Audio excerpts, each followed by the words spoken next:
इस वीडियो में हम आपको सावन सोमवार व्रत कथाएं सुनाएंगे। एक साहूकार था जो भगवान शिव का अनन्य भक्त था। उसके पास धन धान्य किसी भी चीज की कमी नहीं थी, लेकिन उसकी कोई संतान नहीं थी और वो इसी कामना को लेकर रोज शिव जी के मंदिर जाकर दीपक जलाता था। उसके इस भक्ति भाव को देखकर एक दिन माता पार्वती ने शिव जी से कहा कि प्रभु, ये साहूकार आपका अनन्य भक्त है, इसको किसी बात का कष्ट है तो आपको उसे अवश्य दूर करना चाहिए। शिव जी बोले कि हे पार्वती, इस साहूकार के पास पुत्र नहीं है, ये इसी से दुखी रहता है। माता पार्वती कहती है कि हे ईश्वर, कृपा करके इसे पुत्र का वरदान दे दीजिए। तब भोलेनाथ ने कहा कि हे पार्वती, साहूकार के भाग्य में पुत्र का योग नहीं है। ऐसे में अगर इसे पुत्र प्राप्ति का वरदान मिल भी गया तो वो केवल 12 वर्ष की आयु तक ही जीवित रहेगा। ये सुनने के बाद भी माता पार्वती ने कहा कि हे प्रभु, आपको इस साहूकार को पुत्र का वरदान देना ही होगा, अन्यथा भक्त क्यों आपकी सेवा पूजा करेंगे। माता के बार बार कहने से भोलेनाथ ने साहूकार को पुत्र का वरदान दिया, लेकिन ये भी कहा कि वो केवल 12 वर्ष तक ही जीवित रहेगा। साहूकार ये सारी बातें सुन रहा था, इसलिए उसे ना तो खुशी हुई और ना ही दुख। वो पहले की ही तरह भोलेनाथ की पूजा अर्चना करता रहा। उधर सेठानी गर्भवती हुई और 9वें महीने उसे सुंदर से बालक की प्राप्ति हुई। परिवार में खूब हर्षोल्लास मनाया गया, लेकिन साहूकार पहले की ही तरह रहा और उसने बालक की 12 वर्ष की आयु का जिक्र किसी से भी नहीं किया।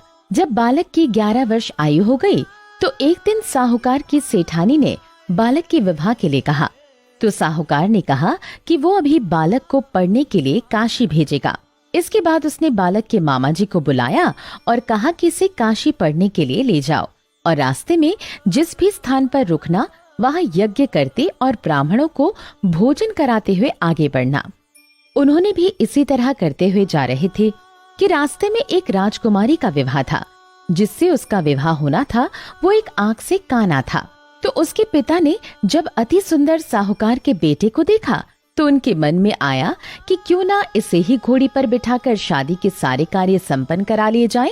तो उन्होंने मामा से बात की और कहा कि इसके बदले में वो अथाह धन देंगे, तो वो भी राजी हो गए। इसके बाद साहूकार का बेटा विवाह की बेदी पर बैठा और जब विवाह कार्य संपन्न हो गए तो जाने से पहले उसने राजकुमारी की चुनरी के पल्ले पर लिखा कि तेरा विवाह तो मेरे साथ हुआ, लेकिन जिस राजकुमार के साथ भेजेंगे वो तो एक आंख का काना है। इसके बाद वो अपने मामा के साथ काशी के लिए चला गया। उधर राजकुमार ने अपनी चुनरी पर ये लिखा हुआ पाया तो उसने राजकुमार के साथ जाने से मना कर दिया। तो राजा ने भी अपनी पुत्री को बारात के साथ विदा नहीं किया। बारात वापस लौट गई। उधर मामा और भांजे काशी जी पहुंच गए थे। एक दिन जब मामा ने यज्ञ रचा था और भांजा बहुत देर तक बाहर नहीं आया तो मामा ने अंदर जाकर देखा तो भांजे के प्राण निकल चुके थे।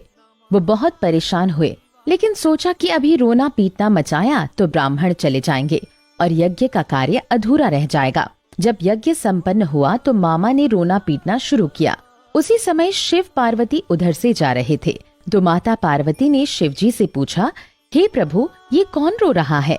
तभी उन्हें पता चलता है कि ये तो भोलेनाथ के आशीर्वाद से जन्मा साहूकार का पुत्र है। तब माता पार्वती कहती है कि हे स्वामी, इसे जीवित कर दे, अन्यथा रोते रोते इसके माता पिता के प्राण निकल जाएंगे। तब भोलेनाथ ने कहा कि हे पार्वती, इसकी आयु इतनी सी ही थी जो वो भोग चुका है, लेकिन माँ के बार बार आग्रह करने पर भोलेनाथ ने उसे जीवित कर दिया।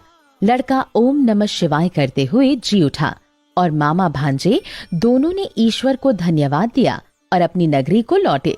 रास्ते में वही नगर पड़ा और राजकुमारी ने उन्हें पहचान लिया। तब राजा ने राजकुमारी को साहूकार के बेटे के साथ बहुत सारे धन धान्य के साथ विदा किया। उधर साहूकार और उसकी पत्नी छत पर बैठे थे। उन्होंने ये प्रण कर रखा था कि यदि उनका पुत्र सकुशल ना लौटा तो वो छत से कूदकर अपने प्राण त्याग देंगे। तभी लड़के के मामा ने आकर साहूकार के बेटे और बहू के आने का समाचार सुनाया, लेकिन वे नहीं माने। तो मामा ने शपथ पूर्वक कहा। तब तो दोनों को विश्वास हो गया और दोनों ने अपने बेटे और बहू का स्वागत किया। उसी रात साहूकार को स्वप्न में शिवजी ने दर्शन दिया और कहा कि तुम्हारी पूजन से मैं प्रसन्न हुआ, इसी प्रकार जो भी व्यक्ति इस कथा को पढ़ेगा या सुनेगा, उसके समस्त दुख दूर हो जाएंगे और मनोवांछित सभी कामनाओं की पूर्ति होगी। कुंडली टीवी डेस्क से दीक्षा गुप्ता की रिपोर्ट।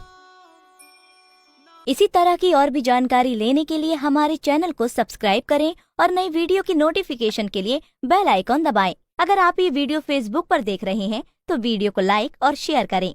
साथ ही अपनी राय कमेंट बॉक्स में जरूर बताएं। धन्यवाद।